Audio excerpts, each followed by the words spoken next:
आ गए आगे शो।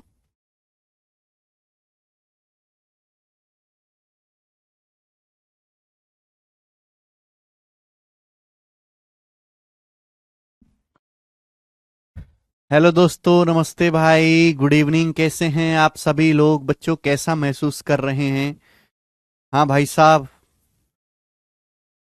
बच्चों, क्या मैं आप सभी लोगों को लाइव दिखाई दे रहा हूं? सैटरडे संडे 2 दिन की छुट्टियों के बाद हमारी मुलाकात हो रही है। मैं आपसे पूछना चाहूंगा कि इन 2 दिनों में आपने क्या पढ़ाई करी? क्या चीज है ये केशव? अच्छा, बताइए मेरे भाई साहब, इन 2 दिन में आपने क्या पढ़ाई करी? कुछ पढ़ाई करी आप लोगों ने?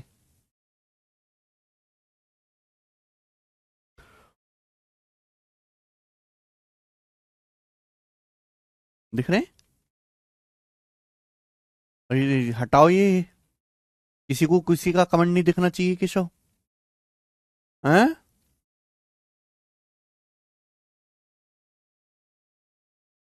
चलो, चले दोस्तों, हम लोग प्रतिशत पढ़ रहे हैं मेरे प्यारे में। बहुत धीरे धीरे मैं आपको पढ़ा रहा हूं, बिल्कुल चौथी फेल मान के आप लोगों को, टाइप वाइज टाइप सीक्वेंस में। और आज की क्लास में मुझे एक बहुत ही अच्छा और बहुत इंपॉर्टेंट एक नया कंसेप्ट सिखाना है। उससे पहले मेरे दोस्तों, एक टाइप आपके सामने रहता है एरर वाला क्वेश्चन, ठीक है ना? 2 क्वेश्चन मैं आपको इस टाइप के कराऊंगा, 2 सवाल। चलिए जल्दी से कर लेते हैं, बेसिक सी बात है ये, तो करिए। पेपर में अक्सर सवाल आता है एक एरर वाला। जैसे सवाल को देखो कि कैलकुलेशन करते समय एक स्टूडेंट गलती से एक संख्या 97 को 79 पढ़ लेता है, तो उसकी कैलकुलेशन में कितने प्रतिशत की वृद्धि या कमी ज्ञात कीजिए। ये आपसे सवाल में पूछा गया। भाई, एक बच्चे को कैलकुलेशन करनी है, उसने गलती से एक संख्या को 97 की बजाय 79 पढ़ लिया गलती से। तो बताओ उसकी कैलकुलेशन में कितने परसेंट की वृद्धि हुई या कमी हुई।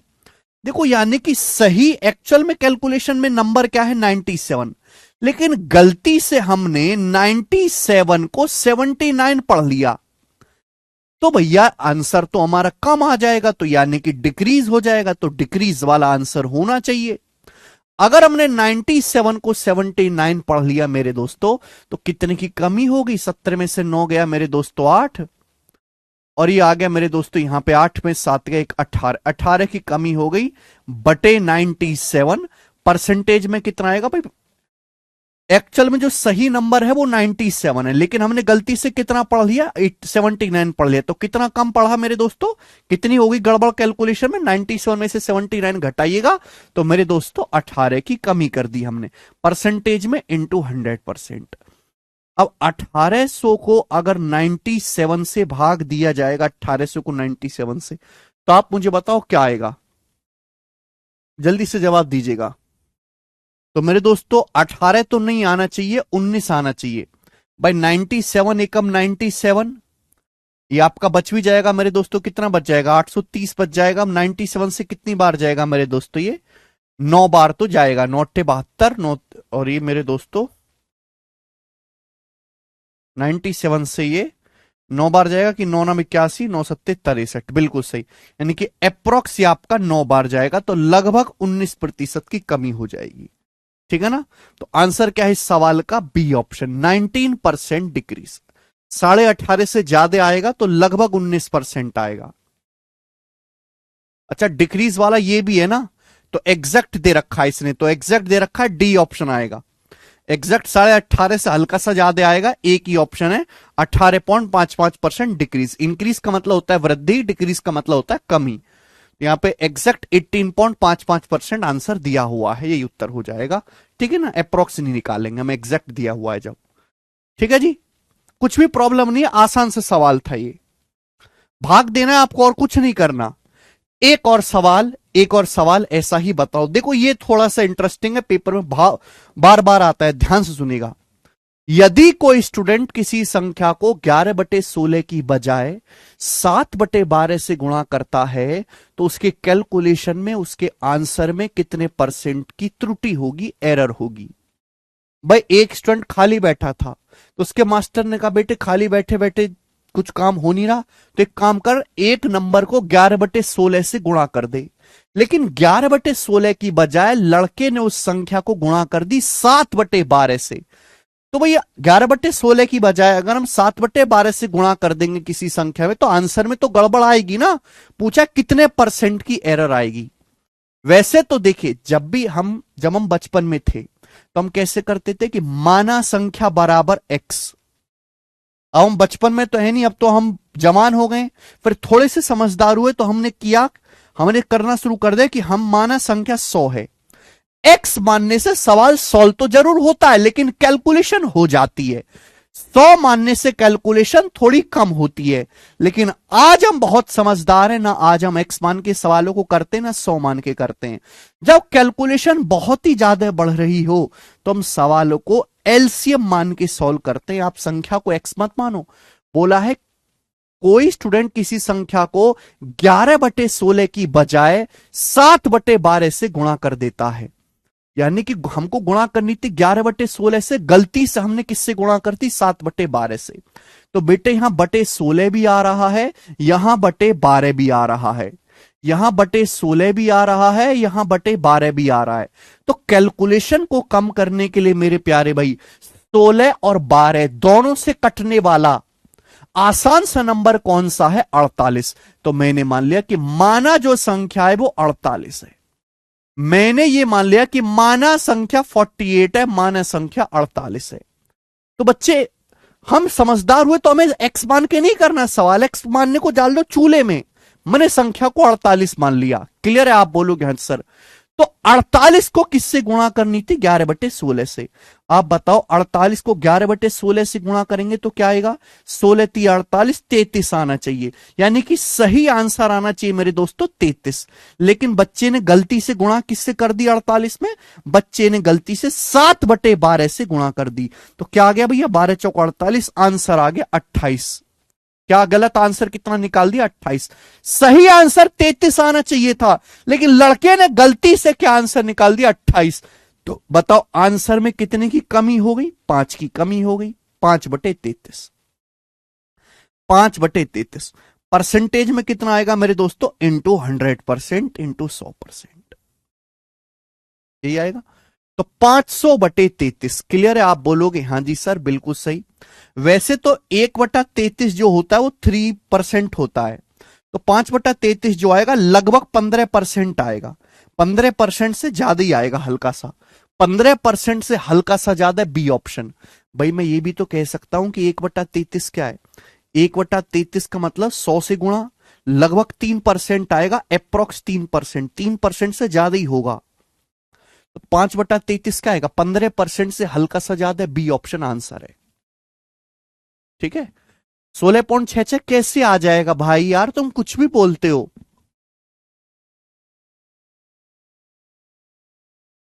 बी आंसर है, बिल्कुल सही। तो इजी था।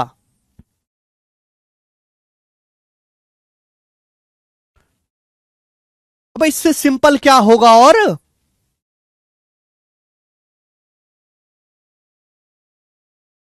बी ऑप्शन सवाल का आंसर है। और कोई इसमें अलग से कोई फॉर्मूला थ्योरी छोड़ना सिखाने के लिए। हमने कैलकुलेशन को कम करने के लिए जब भी ऐसा सवाल आए, मैं आगे बता रहा हूं कि हम पूरे मैथ में ऐसा करेंगे कि ये देखो प्रॉब्लम क्या है कि यहां बटे 16 आ रहा, यहां बटे 12 आ रहा, 7/12। ये बटे 16/12 की वजह से कैलकुलेशन मुश्किल हो जाती है। तो हम क्या करते हैं मेरे प्यारे भाई? 16 और 12 दोनों से कटने वाला आसान सा नंबर, इनका एलसीएम 48 मान लो संख्या को। 48 ऐसी संख्या जो 16 से भी कटती है और 12 से भी कटती है। एक्स मानोगे तो बहुत मुश्किल हो जाएगा।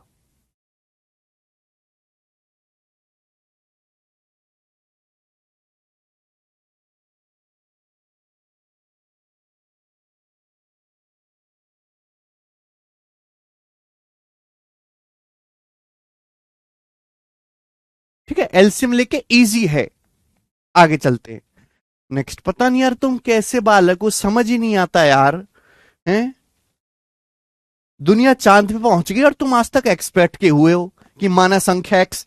बेटा एक्स मानने वाले तो कब के मुर्दा बन चुके हैं कंपटीशन की दुनिया में, उनका कोई फ्यूचर नहीं है। 1000 बच्चों में से 3 बच्चों की नौकरी लगनी है, और वो 3 बच्चे हैं जिन्होंने एक्स का गला घोट दिया है। ठीक है जी, चलिए आगे चलते। नेक्स्ट अगला कंसेप्ट आपके सामने। अगला कंसेप्ट बहुत इंपॉर्टेंट है, बहुत प्यार से समझिएगा मेरे दोस्तों। ऐसा बिल्कुल मत समझिए कि हम ये परसेंटेज में पढ़ा रहे हैं तो केवल परसेंटेज में इस्तेमाल होगा। आगे जितने भी चैप्टर होंगे ना, time speed and distance, time and work, simple interest, compound interest, हर जगह इस कंसेप्ट का इस्तेमाल होगा। इसलिए हम परसेंटेज बहुत धीरे पढ़ा रहे हैं कि परसेंटेज एक बार अच्छे से समझ गए तो बाकी चैप्टर भी आप समझ पाओगे। चले पहले मुझे पूरी बात समझाने दीजिएगा, तब कुछ बोलेगा।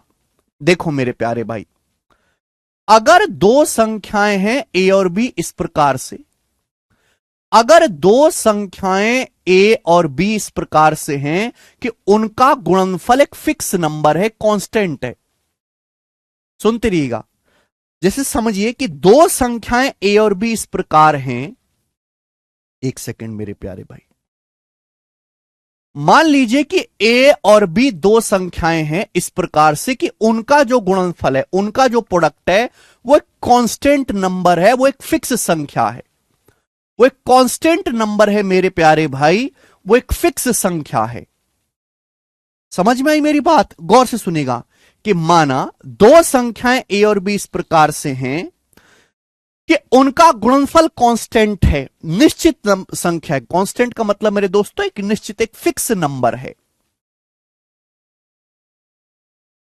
चुपचाप पहले मुझे पूरी बात समझाने दीजिए कि माना दो संख्याएं ए और बी इस प्रकार हैं कि उनका गुणनफल एक कांस्टेंट नंबर है। अगर ऐसा है मेरे प्यारे भाई, तो एक संख्या जिस अनुपात में चेंज होगी, दूसरी संख्या उसके अनुपात में चेंज होगी। अगर दो संख्याओं का प्रोडक्ट कांस्टेंट है तो इसका मतलब यह हुआ कि ए जो है वो बी के इनवर्सली प्रोपोर्शनल होगा, ए बी के व्युत्क्रमानुपाती होगा। व्युत्क्रमानुपाती होने का क्या मतलब है? ये इसको बोलते हैं हम प्रोपोर्शनल का sign. A is inversely proportional to 1/b, A B के व्युत्क्रमानुपाती होगा। व्युत्क्रमानुपाती का मतलब होता है कि एक संख्या जिस अनुपात में चेंज होगी, दूसरी उसके उल्टे अनुपात में चेंज होगी। अगर एक संख्या का मान बढ़ेगा तो दूसरी संख्या का मान घटेगा, अगर एक संख्या का मान घटेगा तो दूसरी संख्या का मान बढ़ेगा। ध्यान सुनेगा, अगर दो संख्याएं ए और बी इस प्रकार से हैं कि उनका प्रोडक्ट कांस्टेंट है, तो एक संख्या जिस अनुपात में चेंज होगी मेरे प्यारे भाई, दूसरी उसके उल्टे अनुपात में चेंज होगी। आप बोलोगे जी सर कैसे, नहीं समझे? एग्जाम्पल से आपको समझाते। ध्यान सुनेगा मेरे प्यारे भाई, सभी लोग ध्यान से सुनेगा। एक संख्या जिस अनुपात में चेंज होगी, दूसरी उसके उल्टे अनुपात में चेंज होगी। आप कॉमन सेंस से भी सोच सकते हैं कि दो संख्याएं ए और बी ऐसी हैं कि उनका गुणनफल कांस्टेंट है। अगर सपोज मैं ए का मान बढ़ा देता हूं, मुझे गुणनफल फिक्स रखना है, ये नहीं गुणा करके जो संख्या आ रही है वो नहीं बदलनी चाहिए, गुणनफल सेम होना चाहिए। अगर मैं ए का मान बढ़ा देता हूं तो जाहिर सी बात है बी का मान कम करना पड़ेगा कि नहीं करना पड़ेगा? ऐसा थोड़ा ना कि अगर मैं दोनों को बढ़ा दूंगा तो गुणनफल भी बढ़ जाएगा कि नहीं बढ़ जाएगा। तीर ऊपर जा रहा है मतलब बढ़ना, तीर नीचे आ रहा है मतलब घटना। अगर मैं ए का मान घटा देता हूं तो जाहिर सी बात है बी का मान बढ़ाना पड़ेगा, तभी तो गुणनफल कांस्टेंट रहेगा। ऐसा नहीं हो सकता कि अगर मैं दोनों को घटा दूंगा तो गुणनफल भी कम हो जाएगा। क्लियर है? ध्यान सुनेगा मेरे प्यारे भाई, एग्जाम्पल से समझते हैं कि जैसे भाई ए एक संख्या है 5 और बी एक दूसरी संख्या है मेरे दोस्तों 7। आप मुझे बताओ 5 की 7 में गुणा करके कितना आएगा मेरे दोस्तों? 35 आएगा। 5 की 7 में गुणा करके कितना आएगा मेरे दोस्तों? 35 आएगा। आएगा कि नहीं आएगा? आप बोलोगे हां जी सर। दो संख्याएं ए और बी कांस्टेंट है। मैंने एग्जांपल के लिए लिखा कि ए का मान 5 है, बी का मान 7 है, तो 5 गुणा 7 क्या आएगा? 35।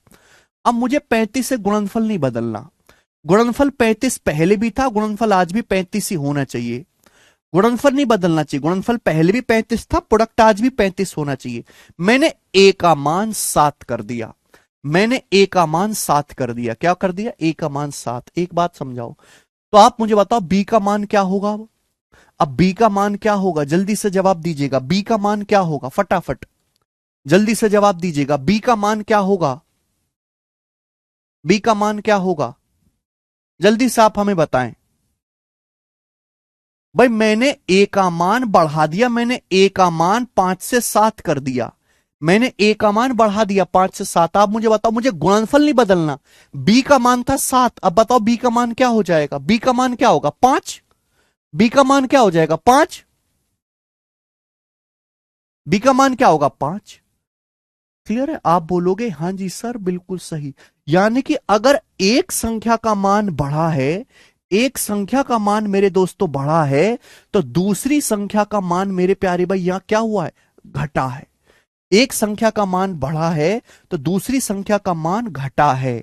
और अगर आप यहां से और ज्यादा गौर से ऑब्जर्व करो, एक संख्या जिस अनुपात में चेंज हुई है, दूसरी संख्या उसके उल्टे अनुपात में चेंज हुई है मेरे प्यारे भाई। दो संख्याएं थी ए और बी, उनका गुणनफल कांस्टेंट है, गुणनफल पहले भी 35 था, गुणनफल आज भी 35 है। ए का मान मेरे दोस्तों पहले 5 था, मैंने ए का मान 5 से 7 कर दिया। तो आप मुझे बताओ बी का मान किस अनुपात में चेंज हुआ है, जल्दी से जवाब दीजिएगा, बी का मान किस अनुपात में चेंज हुआ है। तो आप कहोगे सर बी का मान 7 से, बी का मान अगर पहले 7 था तो 7 से घट के 5 हो गया, बी का मान 7 से घट के 5 हो गया। बोलो बात क्लियर है, आप बोलोगे हां जी सर बात क्लियर है। तो यही कंसेप्ट है मेरे दोस्तों कि अगर दो संख्याओं का प्रोडक्ट कांस्टेंट है, दो संख्याओं का गुणनफल फिक्स है मेरे प्यारे भाई, दो संख्याओं का प्रोडक्ट कांस्टेंट है, एक संख्या जिस अनुपात में चेंज होगी दूसरी संख्या उसके उल्टे अनुपात में चेंज होगी। अगर हम एक संख्या को बढ़ाएंगे तो दूसरी संख्या को हमें ऑटोमेटिक घटाना होगा, किसमें, उल्टे अनुपात में। दो संख्याओं का गुणनफल तभी कांस्टेंट रहेगा जब एक संख्या को जिस अनुपात में बदलें दूसरी संख्या को उसके उल्टे अनुपात में बदलना पड़ेगा।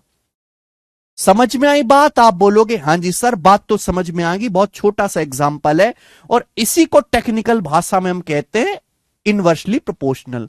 अगर दो संख्याओं का प्रोडक्ट कांस्टेंट है मेरे प्यारे भाई, तो ए बी के व्युत्क्रमानुपाती होगा, व्युत्क्रमानुपाती, ए बी के व्युत्क्रमानुपाती होगा मेरे प्यारे भाई। क्या, ये जो साइन लगा हुआ है इसको बोलते हैं व्युत्क्रमानुपाती।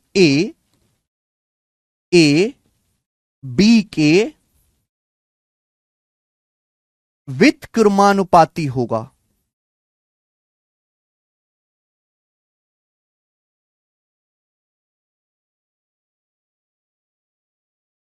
इंग्लिश में कहते हैं ए बी के इनवर्सली प्रोपोर्शनल होगा, इनवर्सली प्रोपोर्शनल होगा।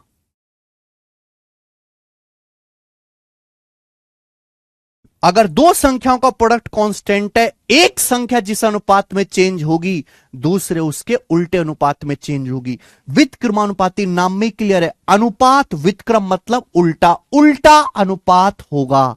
ए का जो अनुपात होगा दूसरी संख्या बी का अनुपात उल्टा होगा। अगर हम ए का मान बढ़ाएंगे बेटा तो हमें बी का मान घटाना पड़ेगा।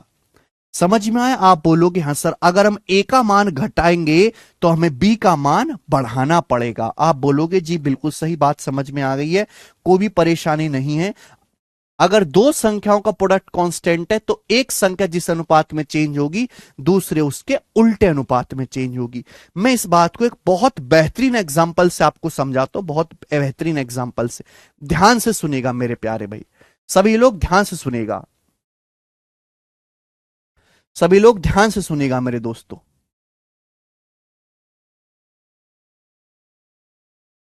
जी, प्राइस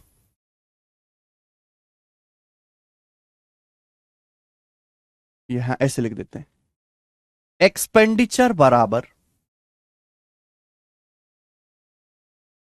एक्सपेंडिचर बराबर प्राइस गुणा कंजम्पशन। मेरी थोड़ी तबीयत ठीक नहीं है भाई तो ज्यादा परेशान ना करो। एक्सपेंडिचर बराबर प्राइस गुणा कंजम्पशन, और जो मैं सिखा रहा हूं ना यही बेसिक होता है मेरे दोस्तों।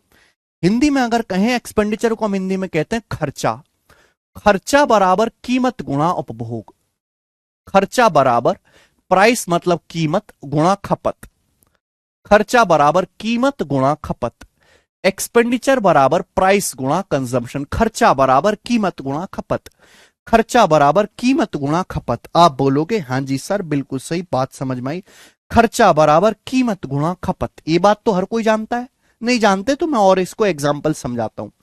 सपोज मेरे प्यारे भाई आपके घर में चावल खाया जाता है 50 रुपए पर किलो का। सपोज आपके परिवार में चावल खाते हैं लोग 50 रुपए पर किलो वाला चावल। कितने, इसको क्या बोलेंगे, कीमत। क्या है बेटे, चावल का प्राइस है, चावल की कीमत है 50 रुपए प्रति केजी, इसका मतलब 1 किलो चावल 50 रुपए का। तो आपके घर में चावल खाया जाता है जिसकी कीमत है 50 रुपए पर केजी। कितनी कीमत है मेरे प्यारे बेटे, 50 रुपए पर केजी। कितना है, 50 रुपए पर केजी। आप बोलोगे हाँ जी सर बिल्कुल सही बात समझ में आ गई, 50 रुपए पर केजी। और मेरे दोस्तों एक महीने में आप 12 किलो चावल खाते हैं तो ये होगी खपत। एक महीने में आपका परिवार 12 किलो चावल खाता है तो आप मुझे बताओ कि एक महीने में चावल पर आपके परिवार का खर्चा कितना होगा, बताइए बेटे। सपोज आपका परिवार चावल खाता है 50 रुपए प्रति किलो वाला, 1 किलो चावल की कीमत है 50 रुपए, और आपका परिवार एक महीने में 12 किलो चावल की खपत करता है, मतलब 12 किलो चावल खाता है। तो आप मुझे बताओ एक महीने में परिवार का चावल पे खर्चा कितना होगा। बेटा 1 किलो चावल अगर 50 रुपए का है तो 12 किलो चावल कितने का होगा, 12 किलो चावल होगा बेटे 600 रुपए का। 12 किलो चावल कितना आएगा, 600 रुपए का। तो परिवार का चावल पे जो खुद कुल खर्चा है वो कितने का होगा, 600 रुपए का। 50 गुणा 12 600 रुपए। तो आ गया ना, खर्चा बराबर कीमत गुणा खपत। सभी को साफ साफ दिखाई दे रहा है, सभी को साफ साफ दिखाई दे रहा, खर्चा बराबर कीमत गुणा खपत। बोलो, आप बोलोगे हाँ जी सर। सरकार बदली, नई सरकार आई, सरकार बदल गई मेरे प्यारे भाई। अब सरकार बदल गई, नई सरकार आई, नई सरकार आई तो महंगाई भी बढ़ गई, महंगाई भी हो गई मेरे दोस्तों। अब चावल का दाम हो गया 60 रुपए पर केजी। चावल, वही चावल जो पहले 50 रुपए पर किलो मिल रहा था, वही चावल का प्राइस अब 60 रुपए पर किलो हो गया मेरे प्यारे भाई। चावल का प्राइस कितना हो गया अब, 60 रुपए पर किलो। तो आप मुझे बताओ चावल का जो प्राइस है, चावल का जो प्राइस है वो पहले कितना था, 50 रुपए पर केजी। चावल का प्राइस 50 से बढ़ के अब कितना हो गया, 60 रुपए पर किलो। घर वाले बोले भूखे रह लेंगे भूखे, लेकिन हम अपना खर्चा नहीं बढ़ाएंगे। हमारी तनख्वाह नहीं बढ़ी, हम अपना खर्चा नहीं बढ़ाएंगे, खर्चे का बजट फिक्स है। हम पहले भी चावल पे 600 रुपए खर्च करते थे, हम आज भी चावल पे 600 रुपए ही खर्च करेंगे। घर वालों ने निर्णय लिया कि हम चावल पे अपना खर्चा कतई नहीं बढ़ाने वाले, भूखे रह लेंगे, कम चावल खा लेंगे मेरे दोस्तों, लेकिन वोट उनको ही देंगे। समझ में आया? यानी कि मेरे दोस्तों घर वालों ने अपना खर्चा बिल्कुल नहीं बढ़ाया, खर्चा फिक्स रखा, खर्चा कांस्टेंट है। घर वाले पहले भी 600 रुपए खर्च कर रहे थे, पहले भी वो 600 रुपए खर्च कर रहे थे मेरे प्यारे भाई, और आज भी 600 रुपए खर्च कर रहे हैं। खर्चा नहीं बदला उन लोगों ने। चावल की कीमत 50 से 60 रुपए पर केजी हो गई, तो बेटे जाहिर सी बात है, जाहिर सी बात है भाई, चावल का प्राइस तो बढ़ गया, आपने खर्चा बढ़ाया नहीं अपना, यानी कि आपको अब चावल कम खाना पड़ेगा, पेट कम भरेगा। तो आप मुझे बताओ कि अब आप एक महीने में कितने किलो चावल खाओगे, जल्दी से जवाब दीजिए। अब आप एक महीने में कितने किलो चावल खाओगे, बताओ। अब आप एक महीने में कितने किलो चावल खाओगे, जल्दी से बताओ। ये देसी एग्जाम्पल है बेटे, इनसे हर आदमी रिलेट करता है, हर आदमी को समझ में आता है। ठीक है भाई, हर आदमी को समझ में आता है। ये क्या था बेटे, ये टेक्निकल बातें थी। जैसे इसमें साइंस साइड से जो पढ़ा है, जिसकी स्कूलिंग अच्छी है, बीटेक बीएससी किया है, वो इन बातों को एक बार में पकड़ लेगा। मुझे उसके लिए बहस करवाने की जरूरत नहीं है। लेकिन जो आर्ट वाले, कॉमर्स वाले, जो बालक गणित में कमजोर है, उनके लिए मैं ऐसे देसी एग्जाम्पल लेता हूं, जिससे कमजोर कमजोर बालक भी समझ पाए। लेकिन क्या है बेटे, वो कमजोर के साथ साथ तुम्हें पेशेंस, धीरज की भी कमी होती है। वो पूरी बात सुनते नहीं है, पहले ही चिल्लाने लगते हैं। अगर आप धीरज रख के सारी बातों को सुने तो सही वक्त पे आपको सारी बात समझ में आएगी। ठीक है ना? क्लियर है? जाहिर सी बात, अभी खर्चा तो बढ़ा है नहीं मेरे प्यारे में, खर्चा कांस्टेंट है। वही का एग्जाम्पल बनेंगे ना, दो संख्याओं का प्रोडक्ट, खर्चा कांस्टेंट है, खर्चा फिक्स है, खर्चा बढ़ा है नहीं आपने। तो बताओ, चावल आप खपत कम करोगे, अब चावल का कितना खाया जाएगा मेरे दोस्तों एक महीने में? तो आप कहोगे सर 600 रुपए खर्चा, 1 किलो चावल 60 रुपए का, तो 600/60 यानी कि 600 को 60 से भाग देंगे 10 किलो। अब आप एक महीने में केवल 10 किलो चावल ही खा पाओगे। बात समझ में आ गई कि यहां तक किसी बच्चे को कोई परेशानी? एक महीने में 10 किलो चावल भी खा पाओगे। क्लियर है? आप बोलोगे हां जी सर। तो यहां मेरे दोस्तों गौर से देखें, चावल का प्राइस बढ़ गया, चावल का प्राइस मेरे दोस्तों बढ़ गया मेरे प्यारे भाई, लेकिन आपने अपना खर्चा नहीं बढ़ाया। तो चावल की खपत मेरे दोस्तों आपको कम करनी होगी, भूखे पेट से होना पड़ेगा, कम खाना पड़ेगा। आप बोलोगे हां सर। चावल का प्राइस 50 रुपए से बढ़ के 60 रुपए पर केजी हो गया, तो चावल का प्राइस बढ़ा कितना मेरे दोस्तों? अगर चावल का प्राइस पहले 5 था, रेशियो ले लेंगे ना, 0 से 0 कट गया, चावल का प्राइस अगर 5 था तो 5 से बढ़ के 6 हो गया। तो चावल का प्राइस बढ़ा कितना है? चावल का प्राइस अगर पहले 5 था तो 5 से 6 होके कितना हो गया? 1 बढ़ गया। 1/5 होता है 20%, यानी कि चावल का दाम 20% बढ़ा है मेरे प्यारे भाई। अगर मैं परसेंटेज में कहूं, चावल का प्राइस 50 रुपए पर केजी था, तो चावल का प्राइस 50 से 60 रुपए पर केजी हो गया, चावल का दाम 20% बढ़ गया। कितना बढ़ गया मेरे दोस्तों? 20% बढ़ गया। तो आप मुझे बताओ, चावल की खपत कितने परसेंट कम हो गई? चावल की खपत कितनी कम होगी? जल्दी से जवाब दीजिएगा भाई। चावल का दाम तो 50 से 60 हो गया, 20% बढ़ गया। 5 था पहले, 5 से बढ़ के 6 हो गया, 1 बढ़ा। चावल की खपत, चावल आप पहले खा रहे थे एक महीने में 12 किलो, अब आप एक महीने में मेरे दोस्तों 10 किलो ही चावल खा पाओगे। अनुपात कितना आएगा? 12 से जब मैं 10 काटूंगा, 2 से कट जाएगा, 2 छिक्का 12, 2 पंजे 10। देखो आ गया कि नहीं आ गया मेरे प्यारे भाई? यही तो मैंने आपको समझाया कि अगर दो संख्याओं का गुणनफल फिक्स है, देखो यहां खर्चा जैसे फिक्स है, अगर दो संख्याओं का गुणनफल फिक्स है, एक संख्या जिस अनुपात में चेंज होगी, एक संख्या जिस अनुपात में चेंज होगी, दूसरी उसकी उल्टी अनुपात में चेंज होगी। गौर से देखो, चावल का प्राइस 5 से बढ़ के 6 हो गया, दिख रहा है? चावल का प्राइस किस अनुपात में चेंज हुआ? 5 से 6 हो गया। अगर गौर से देखा जाए तो चावल की जो खपत है उल्टे अनुपात में चेंज हुई है। प्राइस 5 से 6 हो गया, खपत उल्टा अनुपात 6 से 5 चेंज हुई है मेरे दोस्तों। दिखाई दे रहा है? दिखाई दे रहा? उल्टा अनुपात दिख रहा है कि नहीं?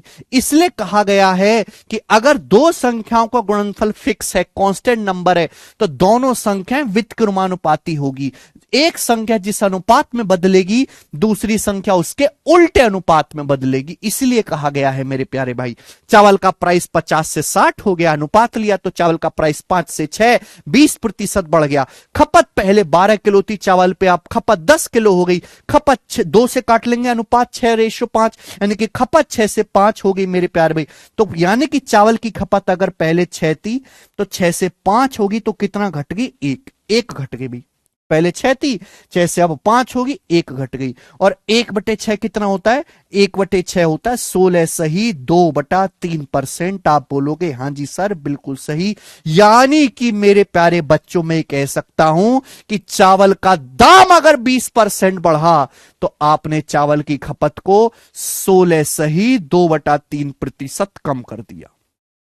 समझ में आया? अगर आप चावल का दाम 20% बढ़ाते हो तो आपको अपनी खपत 16 सही 2/3% कम करनी पड़ेगी, जिससे आपका खर्चा सेम रहेगा, खर्चे में कोई बदलाव नहीं आएगा। जितना खर्चा पहले था आज भी उतना ही खर्चा होगा। ठीक है मेरे प्यारे भाई? अगर चावल का प्राइस 20% बढ़ जाता है तो हमें चावल की खपत को 16 सही 2/3% कम करना पड़ेगा। इससे चावल का खर्चा सेम जितना पहले था आज भी उतना ही रहेगा मेरे प्यारे भाई।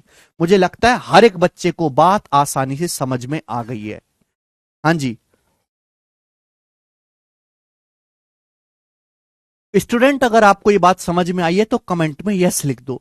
अब इससे देसी एग्जांपल लेके, इससे सिंपल एग्जांपल, हाँ 16.66 भी लिख सकते हैं। आदित्य कुमार 16 सही 2/3 को ही 16.66 भी कहते हैं। ठीक है ना। अगर आपको समझ में आया तो कमेंट में यस लिख देंगे मेरे प्यारे भाइयों। ठीक है, ओके।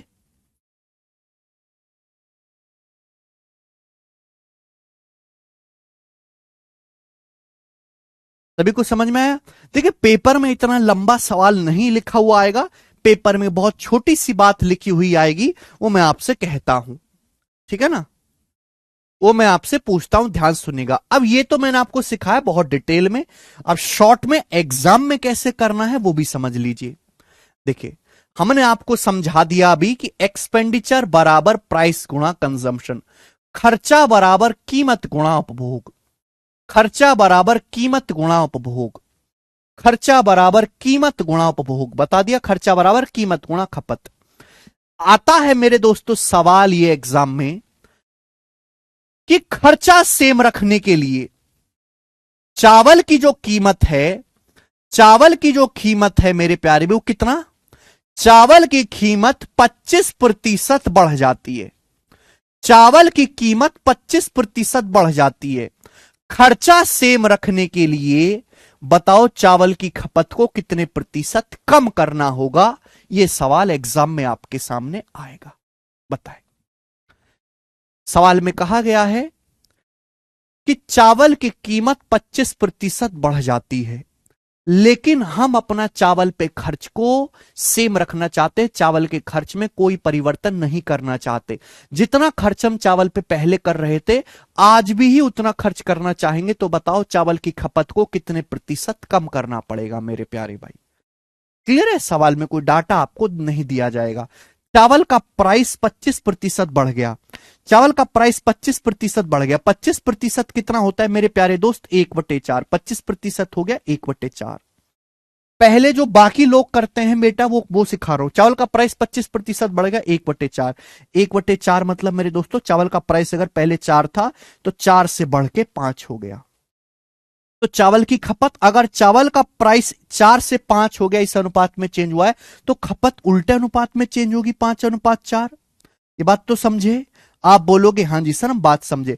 चावल का प्राइस जिस अनुपात में बढ़ा है खपत उसके उल्टे अनुपात में चेंज होगी। तो बताओ खपत अगर 5 से 4 हो गई तो खपत कितनी कम हो गई मेरे दोस्तों, 1/5। और 1/5 का मतलब 20%। तो चावल की खपत को हमें 20% कम करना पड़ेगा। समझ में आया। आप बोलोगे हाँ जी सर बिल्कुल सही, लेकिन बेटा इतना लिखने की भी जरूरत नहीं है, इतना लिखने की भी जरूरत नहीं है मेरे प्यारे भाई, ये भी जरूरत नहीं है। अच्छा आपको याद होगा मैंने आपको एग्जाम्पल समझाया था ना कि राम की इनकम श्याम से 20% ज्यादा है, तो बताओ श्याम की इनकम राम से कितना परसेंट कम है। ये एग्जाम्पल समझाया था मैंने आपको कि राम की इनकम श्याम से 20% ज्यादा है, तो श्याम की इनकम राम से कितना परसेंट कम है। जो ट्रिक हमने वहां समझा दी थी वही मेरे दोस्तों यहां पे लगा दो। चावल का प्राइस 25% बढ़ गया 1/4, हमें खर्चा नहीं बढ़ाना, हमें खर्चा सेम रखना है, तो खपत कितने प्रतिशत कम करनी होगी मेरे प्यारे भाई। सीधा शॉर्टकट, इतना भी लिखने की जरूरत नहीं है बेटे। अगर ये 1 बड़ा है तो यहां 1 कम करना होगा, अगर यहां 1 बड़ा है तो यहां 1 कम करना होगा मेरे प्यारे भाई। नीचे बेस क्या आएगा मेरे दोस्तों, नीचे बेस क्या आएगा, तो नीचे बेस आएगा 4 + 1 5। नीचे बेस क्या आएगा 4 + 1 5, 1/5। नीचे बेस क्या आएगा 5, 4 + 1 5। नीचे बेस क्या आएगा मेरे दोस्तों, इन दोनों को जोड़ना है, इन दोनों को जोड़ना है, जोड़ना है, प्लस है तो प्लस, माइनस से माइनस, 4 में 1 जोड़ेंगे 5, 1/5। और 1/5 होता है 20%। तो हमें खपत को 20% कम करना पड़ेगा, ये आंसर हो गया।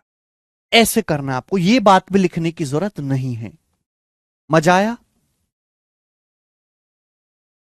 ठीक है भैया। क्लियर है? तो देखो सबसे पहले मैंने आपके सामने कंसेप्ट लिखा। अब साइंस साइड वाले बच्चे तो समझ जाएंगे, लेकिन आरट कमजोर गधा कचरा भीड़ के लिए मैंने आपको उनके एक एग्जाम्पल देके समझाया।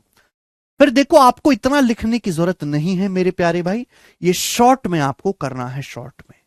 ठीक है बच्चे, पूरा डिटेल लिखने की जरूरत नहीं है। अब सवाल पे आ जाते हैं। बहुत पॉपुलर, अभी तक मैंने जितना भी आपको परसेंटेज में पढ़ाया है, जितने भी कंसेप्ट मैंने आपको जितने भी टाइप करवाए, उनमें सबसे ज्यादा इंपॉर्टेंट टाइप ये है। ठीक है बच्चे, सबसे ज्यादा इंपॉर्टेंट टाइप है ये, बताओ। करेंगे, सवाल करेंगे बेटे। चीनी की कीमत में 15% की कमी हुई। पढ़ो सवाल को, सवाल को पढ़ते ही पता लगेगा। सवाल में साफ साफ कहा गया कि चीनी की कीमत में 15% की कमी हुई। बोला गया कि कोई आदमी अपना कंजम्पशन कितना परसेंट बढ़ा सकता है जिससे कि खर्चे में कोई परिवर्तन ना हो, खर्चे में कोई परिवर्तन ना हो। बढ़िया सवाल। देखो ये तो मैंने आपको एक एग्जाम्पल लेके बताया, ढेरों सवाल ऐसे बन सकते हैं। ऐसे किसी भी सवाल में जहां संख्याओं का प्रोडक्ट कांस्टेंट है, ये कंसेप्ट अप्लाई होगा किसी भी सवाल में। ठीक है मेरे दोस्तों, चलिए हम जानते हैं कि एक्सपेंडिचर खर्चा बराबर होता है प्राइस गुणा कंजम्पशन। खर्चा बराबर कीमत गुणा उपभोग, खपत को उपभोग भी बोलते हैं। बोला चीनी की कीमत में 15% की कमी हुई। चीनी का प्राइस 15% कम हो गया, 15% की कमी हुई। 15% की फ्रैक्शन वैल्यू क्या होती है? 5% 1/20, 15% 3/20। हमें खर्चा सेम रखना है, तो बताओ कंजम्पशन में कितने परसेंट की कम वृद्धि करनी होगी? कंजम्पशन कितना परसेंट बढ़ाना चाहिए कि खर्चा सेम रहे? खर्चा सेम रहे, खर्चा जितना पहले था आज भी खर्चा उतना ही रखना है। तो बेटा क्या शॉर्टकट सिखाया, अगर प्राइस 3 कम हुआ है तो ये 3 बढ़ा देंगे। बेस क्या आएगा? बेस क्या आएगा नीचे? 20 - 3 17, 20 में से 3 घटाएंगे 17, 3/17। आपका खर्चा इतना बढ़ाना पड़ेगा, परसेंटेज में निकालना इंटू 100%। तो सॉरी, कंजम्पशन को 300/17% बढ़ाना पड़ेगा। बी ऑप्शन आंसर है, 300/17%। वेरी गुड, ठीक है बेटा। सीधा यहां पे छलांग मारने के लिए ना बहुत सारी बातें बतानी पड़ती हैं। देखो आंसर में डिवाइड करके नहीं लिखा हुआ तो आप यहीं पे छोड़ दो, कहीं डिवाइड करके लिखा हुआ तो डिवाइड भी करना पड़ेगा, एक मेहनत आपकी और बढ़ जाएगी। एक और सवाल देखेंगे बच्चों। सवाल एसएससी जीडी के पेपर का है 2023 का। हर एक एग्जाम के सवाल आपको यहां पे प्रैक्टिस करने को मिलेंगे। आलू का प्राइस 10% बढ़ जाता है तो एक उपयोगकर्ता को आलू की खपत कितने परसेंट, आलू की खपत में कितने परसेंट की कटौती करनी होगी, कितने परसेंट कमी करनी होगी कि खर्चा अपरिवर्तित रहे, खर्चा अनचेंज रहे, खर्चे में कोई परिवर्तन ना हो। अभी समझाया बेटे हमने, एक्सपेंडिचर बराबर प्राइस गुणा कंजम्पशन, खर्चा बराबर कीमत गुणा खपत। कंसेप्ट सिखा चुके हैं। अगर दो संख्याओं का प्रोडक्ट सेम रखना है, मुझे खर्चा सेम रखना है, दो संख्याओं गुणनफल सेम है, एक संख्या जिस अनुपात में चेंज होगी दूसरे उसकी उल्टे अनुपात में चेंज होगी। आलू का प्राइस 10% बढ़ गया, 10%, 10% का मतलब क्या होता है? 1/10। तो बेटे खपत कितनी कम करनी पड़ेगी बताओ? खपत में कितनी कटौती करनी पड़ी, कटौती करनी पड़ेगी। अगर प्राइस 1 बढ़ गया तो यहां 1 कम कर देते। बेस क्या आएगा मेरे दोस्तों? 10 + 1 11, 1/11, यानी कि खपत 1/11। 1/11 का मतलब लगभग 9.09%। 1/11 होता है 9.09%, यानी कि, लेकिन सवाल में अप्रोक्स दे रखा है तो लगभग 9.1% खपत कम करनी पड़ेगी। डी ऑप्शन आंसर आ गया। अगला सवाल बताएं। सवाल है आपके सामने, देखो अलग अलग लैंग्वेज ली है, ठीक है ना, 4-5 सेकंड में हो जाएगा। 9.09 आएगा, लेकिन सवाल में लगभग लिखा हुआ है ना, 9.09 लगभग 9.1 लिखा जा सकता है ना बेटा, इतना घबराना क्यों है? बोले सीएनजी की कीमत में 12% की बढ़ोतरी की गई। शालिनी को अपनी कार के लिए सीएनजी की खपत कितने प्रतिशत, और आंसर बताना है अप्रोक्स में 2 स्थानों तक सही आंसर आपको बताना है। खपत कितनी कम करनी चाहिए शालिनी को अपनी कार की सीएनजी की, जिससे कि सीएनजी पर खर्च में कोई वृद्धि ना हो, खर्च सेम रहे मेरे प्यारे भाई।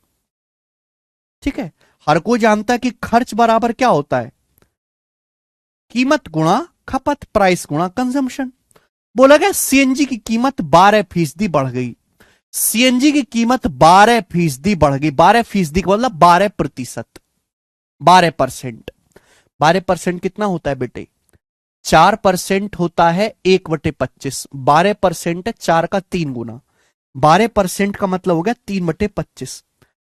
सीएनजी का प्राइस 3/25 बढ़ गया, तो खपत कितने प्रतिशत कम करनी चाहिए सालनी को सीएनजी पे, जिससे खर्चा सेम रहे। अगर प्राइस 3 बढ़ गया तो खपत भी 3 कम करनी पड़ेगी। ओवर बटे कितना आएगा मेरे प्यारे भी, तो बटे आएगा जी 25 + 3 28, ये 28, 3/28। आंसर डिवाइड करके दिया हुआ है अप्रोक्स में, तो इंटू 100% ही आएगा। ये कितना जाएगा मेरे दोस्तों, तो आप कहोगे सर 4 से काटेंगे 100 25 बार, 4 से काटेंगे 28 7 बार, तो 25 दिया 75, 75 को 7 से भाग देंगे तो कितना जाएगा, 25 दिया 75 है, 75 को 7 से भाग देंगे तो 7 2 70, बचेगा 5 दशमलव लगा के 0, 7 7 49, तो लगभग 10.7% आएगा। 10.7 के नजदीक एक ही आंसर है, ये रहा सी ऑप्शन, अप्रोक्स 10.7। अरे 75 को 7 से भाग भी नहीं कर सकते यार, बताओ नितिन सिंह जी कैसे काम चलेगा। सीजल 2023 प्री का सवाल बताएं जल्दी से, लेटेस्ट सवाल एकदम। बहुत देखो, जितना मैं प्रैक्टिस करवाता हूं उतना भारत में कोई नहीं कर पाएगा, कोई भी नहीं। टीचर तो क्या, बालक खुद भी इतनी प्रैक्टिस नहीं करवाते हैं जितना मैं बच्चों को अपने बैच में करवाता हूं, क्योंकि मेरा विश्वास यह है कि आज की जनरेशन की जो मोबाइल देख देख के उसकी फोकस पावर इतनी कम हो चुकी है कि वो कंसेप्ट पढ़ाने से गणित नहीं सीख सकता, वो सीख सकता है प्रैक्टिस करवाने से। तो मैं केवल बेसिक पढ़ाने पर ध्यान नहीं देता हूं, मैं प्रैक्टिस करवाने पे भी ध्यान देता हूं, क्योंकि फॉर्मूला लिखने से, फॉर्मूला याद करने से, कंसेप्ट पढ़ लेने से अगर बच्चों को गणित में समझ आता तो बैच की जरूरत नहीं पड़ती फिर बालकों को। फिर तो सारे फॉर्मूलों की दुनिया में कितनी किताब आती है, किताबों से निकल लेते, 20 पेज में गणित के सारे कंसेप्ट आ जाएंगे। प्रैक्टिस बहुत जरूरी है। बोला पेट्रोल के कीमत में 7% की वृद्धि होती है, तो उपभोक्ता द्वारा पेट्रोल पर खर्च सेम रखने के लिए, खर्च को अपरिवर्तित रखने के लिए खपत कितने % कम की जानी चाहिए, बताओ। पेट्रोल की कीमत 7% बढ़ेगी बेटे, 7% पेट्रोल का प्राइस बढ़ेगा, 7% का मतलब 7/100। तो सवाल में कहा गया है कि अगर हमको यहां पर खर्चा सेम रखना है पेट्रोल पे, तो खपत कितने % कम करनी होगी। बेटा अगर ये 7 बढ़ा है तो 7 कम करना होगा। नीचे बेस क्या आएगा, नीचे बेस आएगा जी 100 + 7 107, 107, और परसेंटेज में इंटू 100% ही आएगा। अब 700 को 107 से भाग देंगे तो कितनी बार जाएगा, 6 बार जाएगा, 6 बार जाएगा मेरे दोस्तों। तो 6 बार एक ही ऑप्शन जा रहा है, ये आंसर हो जाएगा, मुझे आगे करने की जरूरत नहीं। 6 सही 58/107%। हर बच्चे ने कर लिया, वेरी गुड यार, तुम तो बड़े समझदार हो। मैं तो तुमको ऐसी गरिया रहा था, तुम तो बड़े तेज निकले। आगे चलेंगे, सवाल नंबर है मेरे प्यारे दोस्त यहां पर 108 बनाएंगे। सवाल दिल्ली पुलिस कांस्टेबल का है, हमें करके बताएं। बिल्कुल ऐसा ही सवाल मेरे प्यारे भाई, जल्दी से करके बताएं दिल्ली पुलिस कांस्टेबल का फटाफट।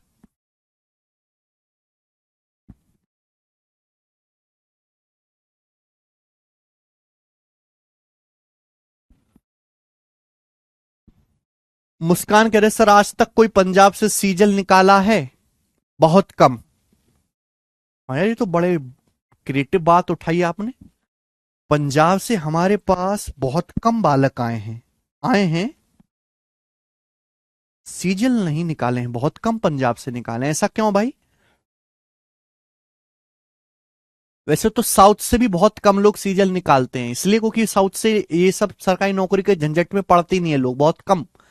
वहां पे थोड़ा आईटी सेक्टर का जुनून ज्यादा है, वो डिप्लोमा विप्लोमा करके सब कोडिंग फोडिंग में लग जाता है बालक वहां का। लेकिन पंजाब में तो कोई ऐसी खास सुविधा है नहीं, फिर भी कम निकाले हैं। करो। हाँ।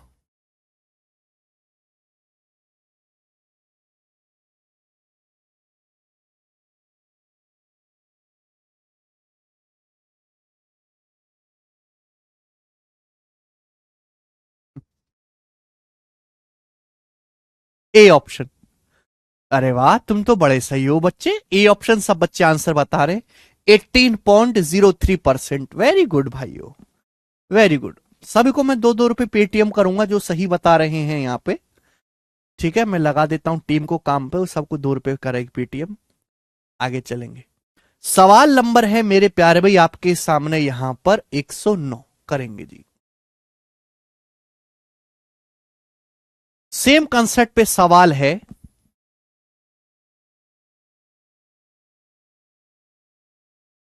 हाँ, पंजाब वाले कनाडा चले जाते हैं, हाँ उनको वो ज्यादा आसान लगता है।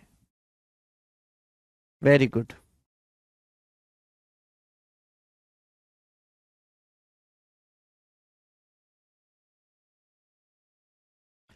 मध्य प्रदेश से तो बहुत बच्चे निकालते हैं भाई। अगला सवाल करो। ये बहुत अच्छा सवाल है मेरे प्यारे भाई, लेटेस्ट आया था पेपर में, बोला है a person increases his consumption of sugar bye 42.84% because the price of sugar is reduce by X%। एक आदमी अपनी चीनी की खपत 42.84% बढ़ा देता है। चीनी ज्यादा खानी शुरू कर दी आदमी ने, खपत बढ़ा दी, क्यों? क्योंकि चीनी सस्ती हो गई। चीनी का प्राइस X% कम हो गया। बताओ एक्स का मान क्या है? Expenditure remains constant, expenditure constant रहता है। आप जानते कि एक्सपेंडिचर खर्चा बराबर कीमत गुणा खपत। अब मेरे दोस्तों यहां पे खर्चा सेम है, खर्चा नहीं बदला मेरे दोस्तों। एक आदमी ने चीनी का मेरे दोस्तों खपत बढ़ा दी, एक आदमी ने चीनी की अपनी खपत बढ़ा दी कितनी? 42.84%। अब आप मुझे बताओ कि 42.84% होता क्या है? भाई 1/7 होता है 14.28%, 1/7 14.28%। ये 14.28% का 3 गुना है 3/7। यानी कि आदमी ने कंजम्पशन 3/7 बढ़ा दिया। तो बताओ प्राइस, उसकी कीमत, चीनी की कीमत कितने परसेंट कम हुई है? खर्चा सेम है। अगर बेटा 3 बढ़ा है तो 3 ही कम होगा। आप बोलोगे हाँ जी सर बिल्कुल सही। नीचे बेस क्या आएगा? नीचे बेस आएगा 7×3=10। 1/10 होता है 10%, 3/10 होता है 30%। तो चीनी की कीमत 30% कम हुई है। आंसर है सी ऑप्शन। सी ऑप्शन सवाल का आंसर है। बहुत बढ़िया,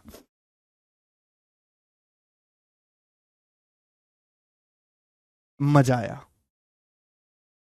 और ये मजा सभी बच्चों को देना चाहिए। बच्चों आप लोगों को शेयर कर करके हैं।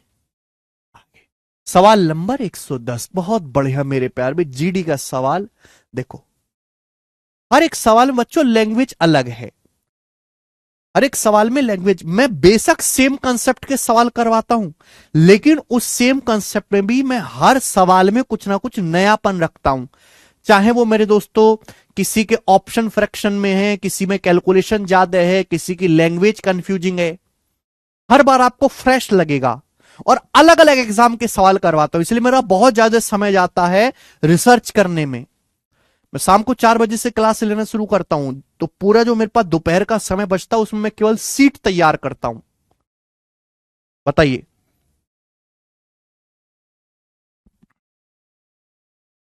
शेयर नहीं होता इसमें रे आशु सिंह, वो ऐसा वाला शेयर नहीं।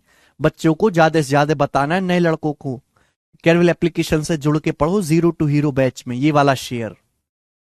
ये ना कि तुमने वीडियो का लिंक देने लगो। अरे मैं एक चीज और पूछना चाहूंगा, तुम में से एलविस आर्मी कौन कौन है बेटे? हैं? ये यूट्यूबरों की आर्मी बन रही है, वो बॉर्डर पे जाते हैं लड़ने के लिए। तो खैर वो बॉर्डर पे नहीं, सोशल मीडिया पे लड़ते हैं। तो सोशल मीडिया पे लड़ने के लिए तुम भी किसी आर्मी में हो। एल्विस आर्मी है, मुनावर आर्मी है, आजकल तो नया भी आया है, एंजलियंस है क्या, अंजलियंस, हाँ ये भी आया है नया अभी।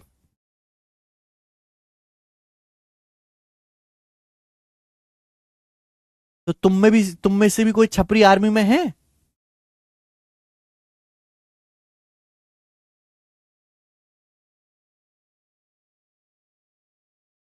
BTS army.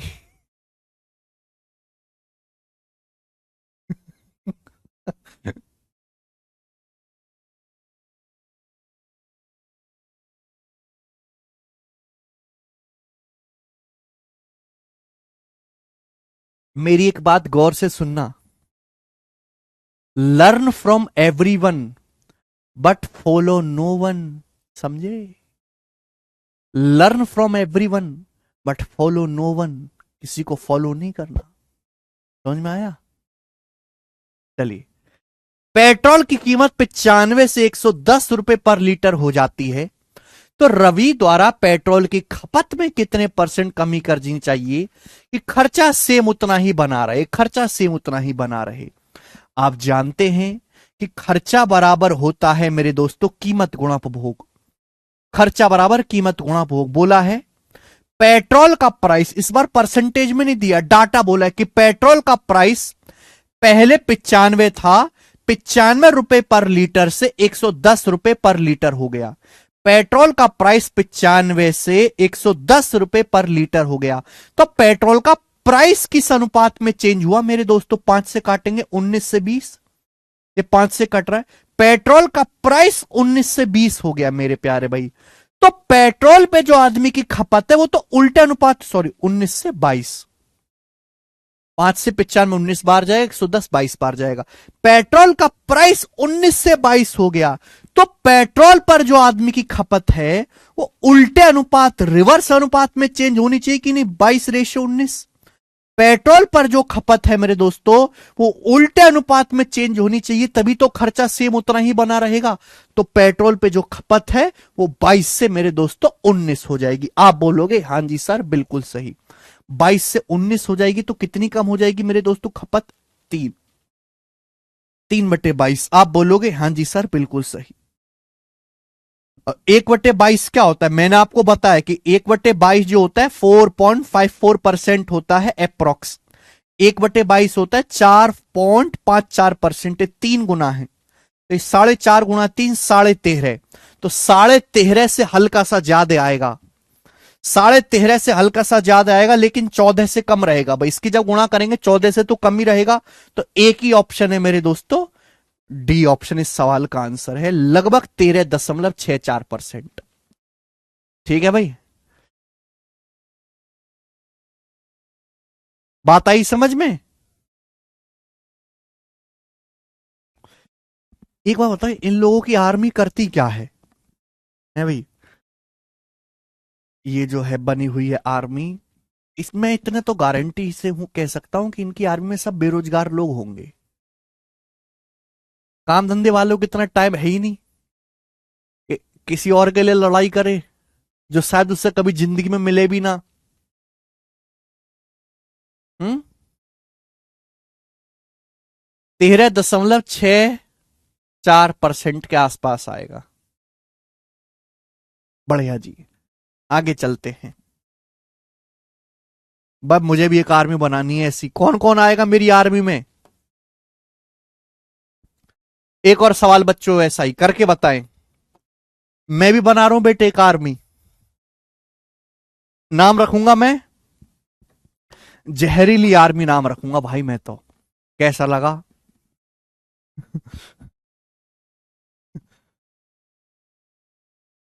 अब सचिन सीमा की भी लॉन्च हो रही है आजकल तो, लप्पू आर्मी। लप्पू आर्मी में कौन कौन है?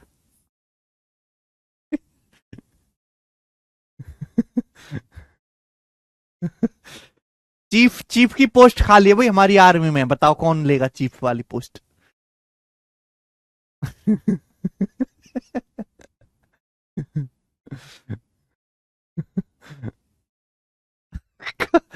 अच्छा, कचरा आर्मी नाम ठीक रहेगा। अब कचरा आदमी बोलूंगा तो बेइज्जती हो जाएगी।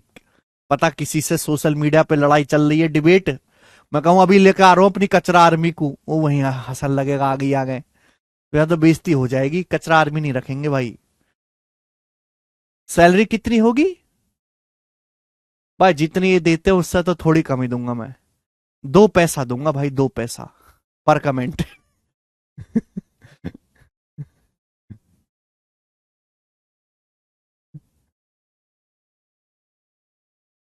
चलिए, करो मेरे प्यारे भाई। सवाल नंबर 111 कौन करेगा? वर्तमान में जिस चावल को 29 रुपए पर केजी के हिसाब से बेचा जा रहा है, पिछले महीने उसका प्राइस 25 रुपए पर केजी था।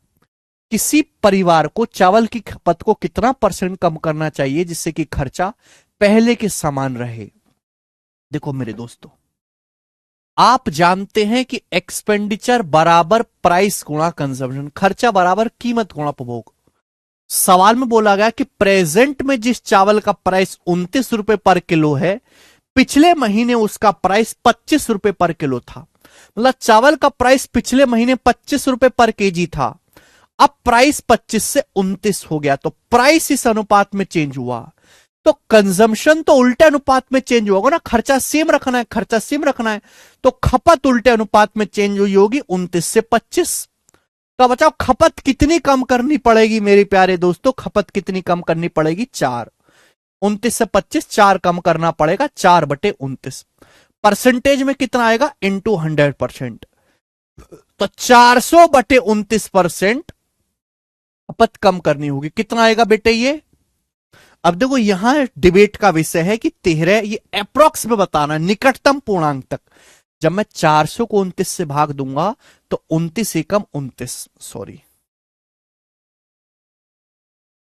400 को 29 से भाग दूंगा तो 29 एकम 29, अब चल जा वे, 29 एकम 29 मेरे दोस्तों, बचेगा मेरे दोस्तों यहां पर 11।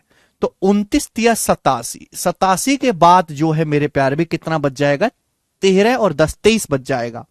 फिर 29 सत्ते 203, फिर 7 जीरो, तो 29 दूनी 58, ये आएगा लगभग 13.72%।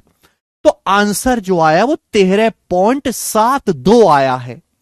अगर आंसर 13.5 से, मैंने आपको बताया था कि अगर आपको नियरेस्ट इंटीजर में आंसर बताना है, ये 13.5 से बड़ा आया है।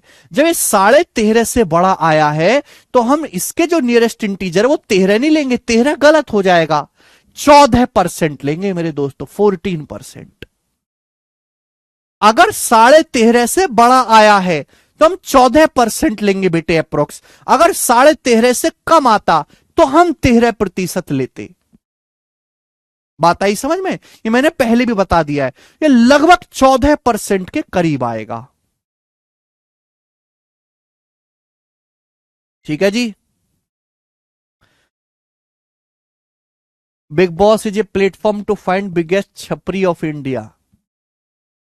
अरे बिग बॉस करवाने वाला भी छपरी ही है। चलो आगे चलते हैं मेरे प्यार भी। सवाल है आपके सामने, कर लोगे ना? 112 नंबर सवाल बताओ। ठीक है ना? करे मेरे दोस्त, इस सवाल को देखो। अब इस सवाल में मेरे प्यारे बच्चे परसेंटेज में ना पूछ के एग्जैक्ट वैल्यू पूछ गई है।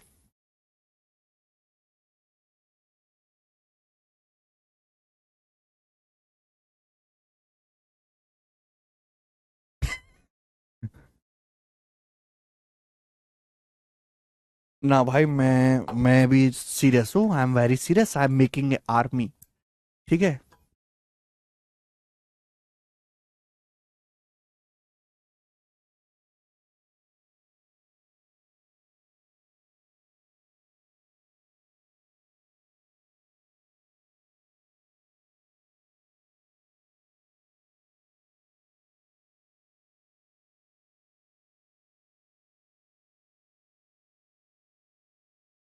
चलिए, कौन करेगा बच्चों सवाल?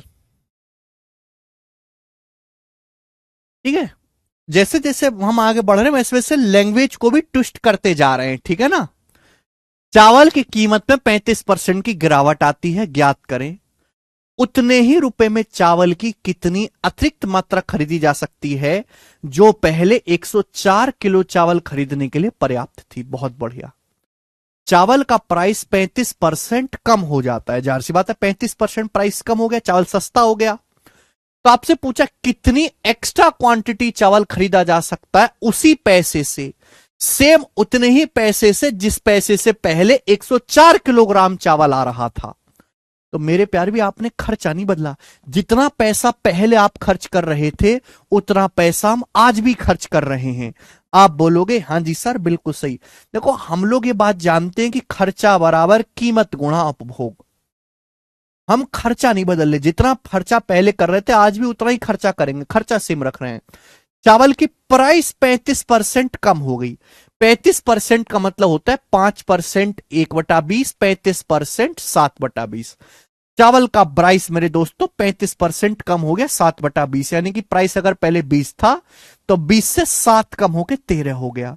अगर प्राइस 20 से मेरे दोस्तों 13 हो गया तो कंजम्पशन खपत किस अनुपात में चेंज हुई है, तो आप कहोगे सर 13:20, उल्टे अनुपात में खपत चेंज हुई है। यानी कि अगर पहले मेरे प्यारे भाई 13 यूनिट चावल हम खरीद रहे थे तो हम 20 यूनिट चावल खरीद सकते हैं अब। अगर पहले हम 13 यूनिट चावल ले पा रहे थे उतने पैसे में जितना खर्चा करके, सेम उतना ही खर्चा करके अब हमको 20 यूनिट चावल एक्स्ट्रा, 20 यूनिट चावल मिलेगा।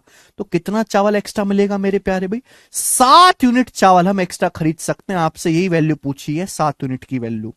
पहले कितना चावल खरीद पा रहे थे हम, 104 किलो। पहले हम 104 किलो चावल खरीद पा रहे थे, तो 13 यूनिट की वैल्यू मेरे दोस्तों 104 किलो है, 8 गुना। अब कितना एक्स्ट्रा चावल आप खरीद रहे हो, 7 यूनिट।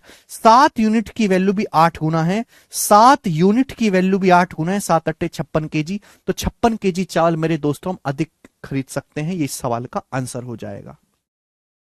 समझ में आई बात।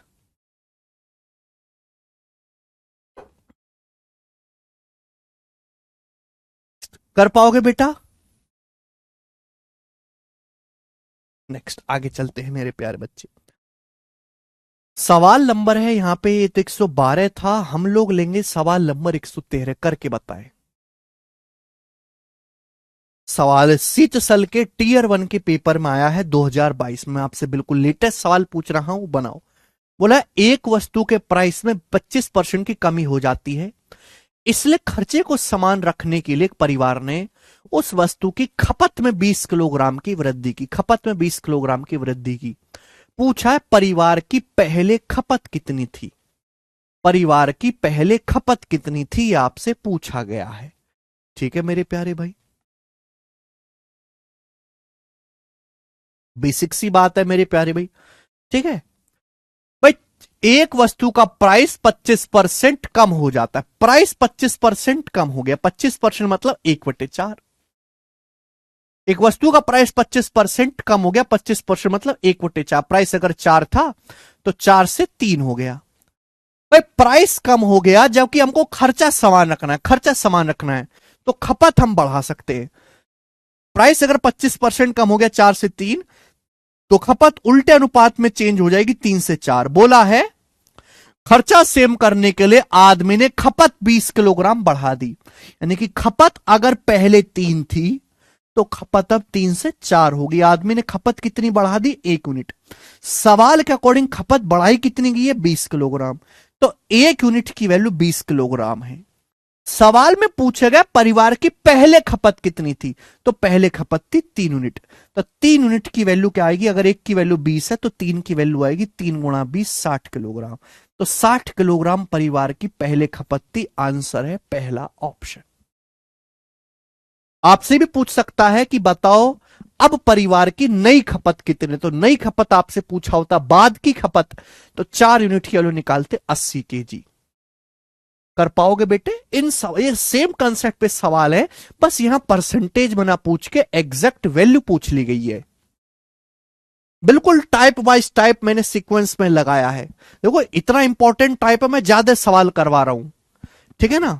अब जैसे पिछला ही टाइप था, इसे पहला टाइप था, मैंने आपको 2 ही सवाल कराए, किसकी इज्जत 2 सवाल लायक की है, ठीक है ना भाई। जितनी जिसकी इज्जत हो उसको उतना समय देना पड़ता है, ठीक है ना। बस छपरियों को ज्यादा समय मिल रहा आजकल, ये गलत बात है, दुख है मुझे इसके लिए। आगे चलेंगे। सवाल नंबर है बेटे 114, करके बताएं इसका क्या आंसर है। 114 नंबर प्रश्न बनाएं।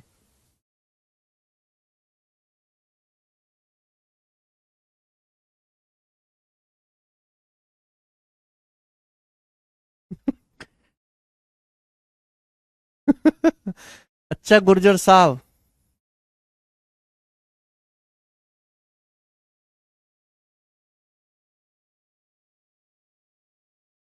अच्छा Bhajan Lal ji. X is inversely proportional to Y, X Y के व्युत्क्रमानुपाती है। यदि एक्स को 37.5% बढ़ाया जाता है तो वाई के मान में कितने प्रतिशत का परिवर्तन होगा। एक्स वाई के व्युत्क्रमानुपाती, व्युत्क्रमानुपाती का मतलब मेरे दोस्तों ये हो गया, एक्स वाई के व्युत्क्रमानुपाती है, यानी कि मेरे दोस्तों एक्स और वाई का प्रोडक्ट कांस्टेंट है। एक्स वाई के व्युत्क्रमानुपाती है, मैं इस बात को ऐसे भी लिख सकता हूं कि एक्स और वाई का गुणनफल कांस्टेंट है। एक संख्या एक्स जिस अनुपात में चेंज होगी वाई उसके उल्टे अनुपात में चेंज होगी मेरे प्यारे भाई। टेक्निकल लैंग्वेज यहां पे लिखी है। बोला एक्स को 37.5% बढ़ाया जाता है। 37.5% क्या होता है, 12.5% 1/8, 37.5% 3/8। एक्स को 37.5% 3/8 बढ़ाया जाता है। एक्स को 3/8 बढ़ाया तो वाई कितना कम हो जाएगा, अगर ये 3 बढ़ाया है मेरे दोस्तों तो 3 कम हो जाएगा मेरे प्यार भी वाई। नीचे बेस क्या आएगा मेरे दोस्तों, 8 + 3 11, तो 11। 1/11 होता है 9.09%। बेटे 1/11 होता है 9.09%। ये 3/11 कितना होगा, 3 गुना 27.27%। तो 27.27% वाई के मान में कमी हो जाएगी। आप ये भी बता सकते हैं कि मान कम हो जाएगा, एक संख्या बढ़ रही है तो दूसरी कम हो जाएगी ऑटोमेटिकली, ठीक है। सब बच्चे समझ पा रहे हैं, कह रहे हैं सर बहुत आसान है, आपने तो हलवा बना दिया है बेटे। बात सही, सुंदर बच्चों। आगे चलेंगे। सवाल नंबर है आपके सामने भाई साहब, यहां पर 114 हो गया है। सवाल नंबर है 115, बताएं।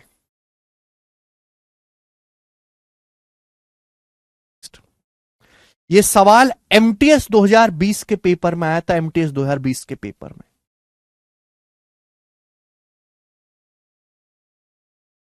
देखते हैं कितने बच्चे इस सवाल को कर पाते हैं। पढ़ो और करो, बढ़िया लैंग्वेज है, सुंदर सवाल है, बनाए जी।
करो बी ऑप्शन, बहुत बढ़िया।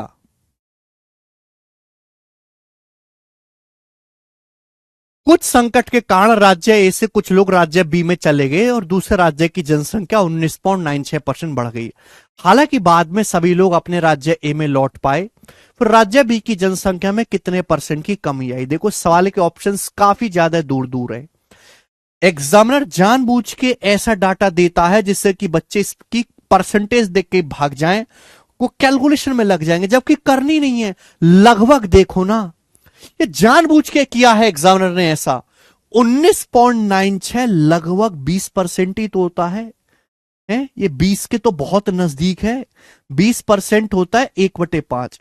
पर कोरोना फैला, कोरोना के कारण कुछ लोग राज्य ए से राज्य बी में चले गए और यहां से बी की जो जनसंख्या है वो लगभग 20% बढ़ गई। 1/5, 1/5 बढ़ गई। यानी कि मेरे दोस्तों अगर पहले 5 लोग थे इसमें ए में, तो बी की 6 हो गई मेरे प्यारे। बी की जनसंख्या जो है मेरे प्यारे भाई, अगर पहले 5 थी बी की जनसंख्या राज्य बी की, तो 5 से 6 हो गई, क्योंकि कुछ लोग स्टेट ए से आ गए। बाद में स्थिति सामान्य हो गई, ये स्टेट बी से वापस अपने स्टेट में चले गए, तो स्टेट बी में अभी 6 लोग हैं। ये 6 लोग वापस मेरे दोस्तों जब अपने स्टेट में चले जाएंगे तो कितनी जनसंख्या कम हो जाएगी? 1/6। और 1/6 होता है लगभग 16.66। 16.66 के नजदीक बी ऑप्शन है। ठीक है ना? तो हमको इसलिए मैं ये सवाल लिया हूं कि ये सवाल आपको अगर आप एग्जैक्ट करने लगोगे तो कभी नहीं कर पाओगे। ऑप्शंस काफी दूर दूर है। ये सवाल बनाया ही गया है अप्रोक्स कैलकुलेशन के लिए। ठीक है बेटे? आप बोलोगे सर बिल्कुल सही। ठीक है, एग्जामिनर आपको जबरदस्ती कंफ्यूज करना चाहता है मेरे दोस्तों। आप होना नहीं, आगे चलेंगे। नेक्स्ट अगला सवाल, सवाल नंबर बेटा 116 बोला है, due to fall in manpower the production in a company decreases by 35%। By what percent should the working hours be increase to restore the original production? बहुत बढ़िया सवाल है मेरे प्यार। जीडी के पेपर का सवाल है। अब आप कहोगे सर इसका फॉर्मूला या तो आपने बताया नहीं। बेटे हर चीज का फॉर्मूला बताया नहीं जाता, कुछ कॉमन सेंस भी होता है आदमी को, कि तुम समाज में रहते हो, आदमी हो मेरे प्यारे भाई। Due to fall in manpower the production of company decreases by 35%।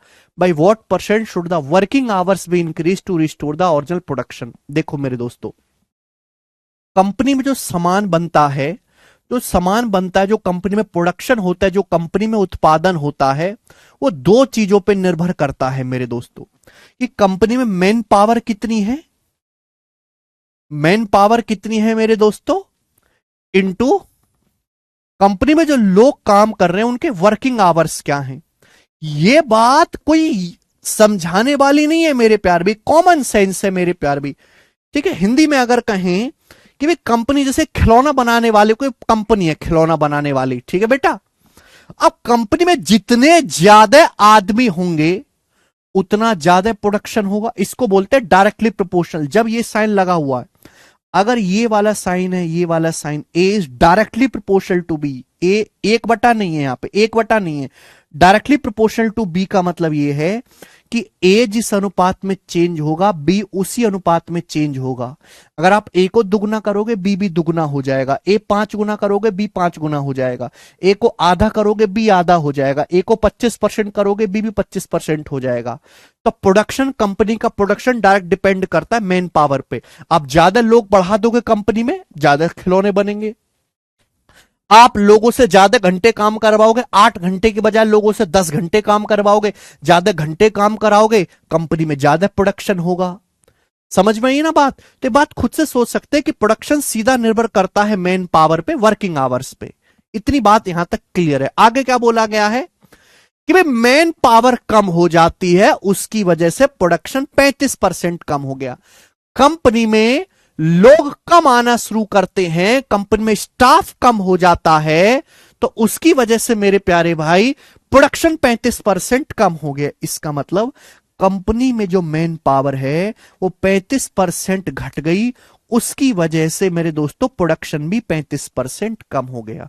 तो बोला है लोगों के वर्किंग आवर्स कितने बढ़ाने चाहिए जिससे कि प्रोडक्शन सेम रहे, प्रोडक्शन ओरिजिनल प्रोडक्शन सेम रहे मेरे प्यारे भाई। तो मैन पावर 35% कम हो गई। 35% कितना होता है? 5%, 1/20, 35%, 7/20। मैन पावर 7/20 कम होगी तो वर्किंग आवर्स कितने बढ़ाने पड़ेंगे? अगर ये 7 कम हुआ है तो 7 बढ़ाना पड़ेगा। नीचे बेस क्या आएगा मेरे दोस्तों? 20 7 27, 7/27। वर्किंग आवर्स बढ़ाने पड़ेंगे, ज्यादा देर तक काम करना पड़ेगा। जाहिर सी बात है लोग कम हो जाएंगे तो बचे लोगों से ज्यादा टाइम तक काम करवाना पड़ेगा। 700/27, 700/27 कितना आएगा मेरे प्यार भी? 700 को 27 से भाग देंगे तो लगभग 27 दूनी 54 बचेगा मेरे दोस्तों। 27 दूनी 54 के बाद यहां पे 16 बचेगा, तो 27 छिक्का 100,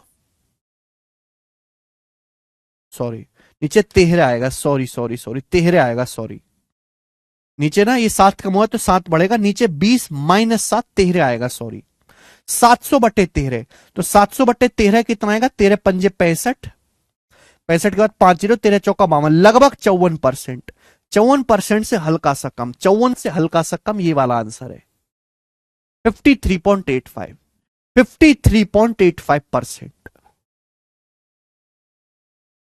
ठीक है जी। नेक्स्ट और अगला सवाल बेटे आपके सामने है। यहां पर सवाल नंबर है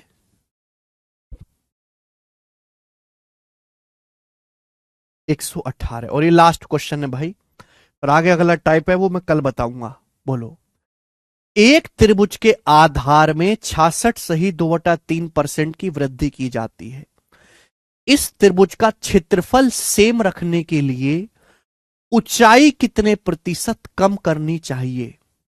देखो मेरे प्यारे भाई, आप कहोगे सर आपने तो हमें मेंसुरेशन पढ़ाया ही नहीं, सवाल कहां से आ गया? बेटे बहुत छोटी सी बात है, बेशक हम परसेंटेज पढ़ रहे हैं लेकिन आपको यह बात तो पता ही होनी चाहिए कि त्रिभुज का जो एरिया है, ठीक है ना, एरिया ऑफ ट्राइंगल, त्रिभुज का जो क्षेत्रफल है वो क्या होता है? त्रिभुज का क्षेत्रफल होता है 1/2 आधार गुणा ऊंचाई, 1/2 बेस गुणा हाइट, 1/2 आधार गुणा ऊंचाई, 1/2 बेस गुणा हाइट। त्रिभुज का क्षेत्रफल होता है 1/2 आधार गुणा ऊंचाई। बहुत सिंपल सी बात है, बचपन से हम पढ़ते आए त्रिभुज का क्षेत्रफल 1/2 आधार गुणा ऊंचाई। क्लियर है? आप बोलोगे हाँ जी सर बिल्कुल सही। अब 1/2 क्या है? कांस्टेंट नंबर है भाई, यानी कि त्रिभुज का जो क्षेत्रफल है वो किस पे डिपेंड करता है? आधार पे। आधार बढ़ाओगे एरिया बढ़ेगा, त्रिभुज की ऊंचाई बढ़ाओगे एरिया बढ़ेगा। तो त्रिभुज का एरिया निर्भर करता है आधार पे या ऊंचाई पे। 1/2 तो आना ही आना है, 1/2 तो आना ही आना है, यानी कि बेसिकली एरिया निर्भर करता है आधार और ऊंचाई के गुणनफल पे। त्रिभुज का क्षेत्रफल निर्भर करता है आधार और ऊंचाई के गुणनफल पे। बोला है त्रिभुज का आधार 66 सही 2/3% बढ़ाया जाता है, त्रिभुज का बेस 66 सही 2/3% बढ़ाया जाता है। ऊंचाई कितने प्रतिशत कम करनी चाहिए जिससे कि मेरे प्यारे भाई ऊंचाई कितने प्रतिशत कम करनी चाहिए? एरिया सेम रहे, एरिया सेम रहे। तो त्रिभुज का आधार 66 सही 2/3% बढ़ाया जाता है। कितना मेरे दोस्तों? 33 सही 1/3%, 1/3। 66 सही 2/3% की फ्रैक्शन वैल्यू 2/3। आप खुद मुझे खुद बताओ कि अगर ये 2 बढ़ाया गया तो यहां 2 कम करना होगा। नीचे बेस क्या आएगा? नीचे बेस आएगा 3 + 2 5, नीचे बेस आएगा 2/5। 1/5 होता है 20%, 2/5 होता है 40%। 1/5 20%, 2/5 40%। तो त्रिभुज की ऊंचाई को 40% कम करना पड़ेगा बेटे। बात आई समझ में? ठीक है, माइनस था ना चित्रा?